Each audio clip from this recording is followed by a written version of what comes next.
అటువంటి వ్యవస్థను కూడా డెవలప్ చేయడం జరిగింది అధ్యక్ష. అది కాకుండా గడిచిన 4 నెలల క్రితం స్లాట్ సిస్టమ్ పెట్టాం అధ్యక్ష.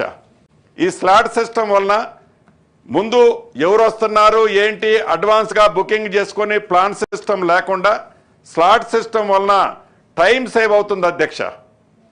18 నుంచి 21 నిమిషాల్లో డాక్యుమెంట్ని ఇప్పుడు రిజిస్ట్రేషన్ చేయగలుగుతున్నాం అధ్యక్ష.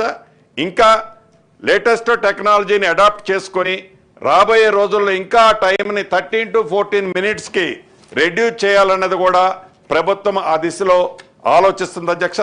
చివరిగా భూభారతి చట్టంతో పాటు ఈ భూభారతి చట్టము ఒక కాన్సెప్ట్ ఒక వర్టికల్ అయితే, సెకండ్ వర్టికల్ భూమి సర్వేకి సంబంధించింది మరొక వర్టికల్ అయితే, మూడో వర్టికల్ వచ్చేసి ఈ సబ్ రిజిస్ట్రార్లకు సంబంధించిన వర్టికల్.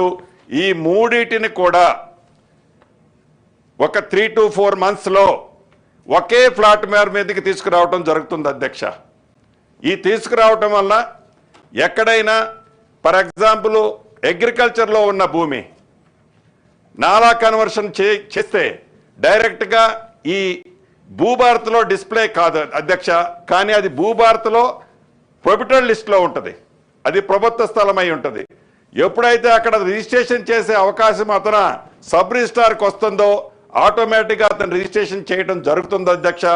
అటువంటి ప్రభుత్వ దృష్టికి కొన్ని వచ్చిన కారణంగా రెవెన్యూ వ్యవస్థ మొత్తం ఇంక్లూడింగ్ అగ్రికల్చర్ కానివ్వండి, నాన్ అగ్రికల్చర్ కానివ్వండి, భూమి అనేది మొత్తము సింగిల్ ప్లాట్ఫామ్ మీదకి తీసుకొచ్చినప్పుడే తప్ప ఈ వ్యవస్థ మీద పూర్తిగా ప్రభుత్వానికి కంట్రోల్ ఉండదని తలంచి ఆ దిశలో ఆల్రెడీ వడివడిగా ఏజెన్సీని కూడా కేరళకి కేంద్ర ప్రభుత్వం సంబంధించిన కేరళ సంస్థ ఒకటి ఉంది అధ్యక్ష.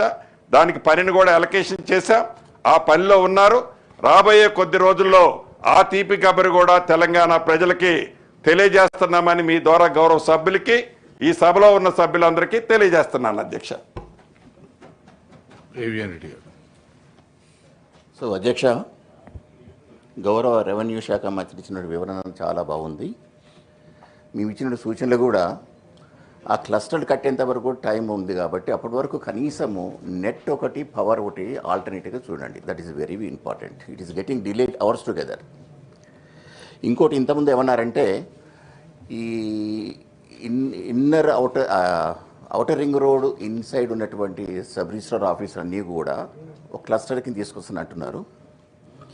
తర్వాత 3.5 ఎకరాలు ల్యాండ్ వాళ్ళకు అలాట్ చేసినాం, దానికి ఇయర్ మార్క్ చేసినాం. దాంట్లో అరౌండ్ 65,000 వేస్తే బిల్టప్ ఏరియా వచ్చేసి to be built by the builder వచ్చేసి అన్నారు.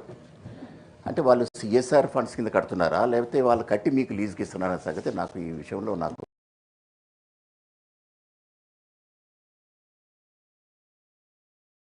గౌరవ సభ్యులు అడిగినట్లు తప్పకుండా ఏవైతే ఈ ఇంటిగ్రేటెడ్ సబ్ రిజిస్ట్రార్ ఆఫీసుల కన్స్ట్రక్షన్ అయ్యేంత వరకు ప్రజలకి అసౌకర్యంగా ఉండకుండా ఉండటం కోసం పవర్కి సంబంధించింది కానివ్వండి, నెట్కు సంబంధించింది కానివ్వండి, ఇతరత్ర వాటి విషయంలో తప్పకుండా ప్రభుత్వం శ్రద్ధ తీసుకుంటుంది అధ్యక్ష.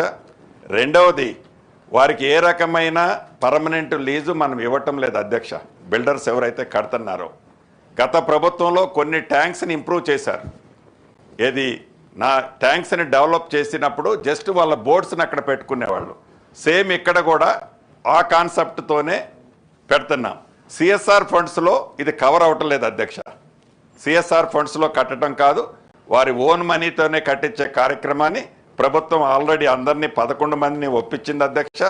సంక్రాంతి లోపు ఆల్రెడీ ఒకటి గౌరవ ముఖ్యమంత్రి గారి చేత ఫౌండేషన్ వేయించాం. మిగిలిన 4 కూడా సంక్రాంతి లోపులోనే ఫౌండేషన్ వేయబోతున్నాం. జనవరి ఎండులోపు మిగిలిన 6 కూడా ఫౌండేషన్ వేసి వడివడిగా పూర్తి చేస్తాం అధ్యక్ష. Question number 4479. Member is absent. Honorable Minister Surekha గారు కూడా నా పర్మిషన్తో బయటకు వెళ్ళారు గవర్నర్ గారి దగ్గరికి. మీరేమైనా చెప్తారా దీని మీద? అధ్యక్ష. అధ్యక్ష, ఈ ప్రజాప్రభుత్వం తెలంగాణ రాష్ట్రంలో ఏర్పడ్డ కొత్తలో ఈ సమ్మక్క సారలమ్మకు సంబంధించిన జాతర రావటం జరిగింది అధ్యక్ష. ఇది ప్రతి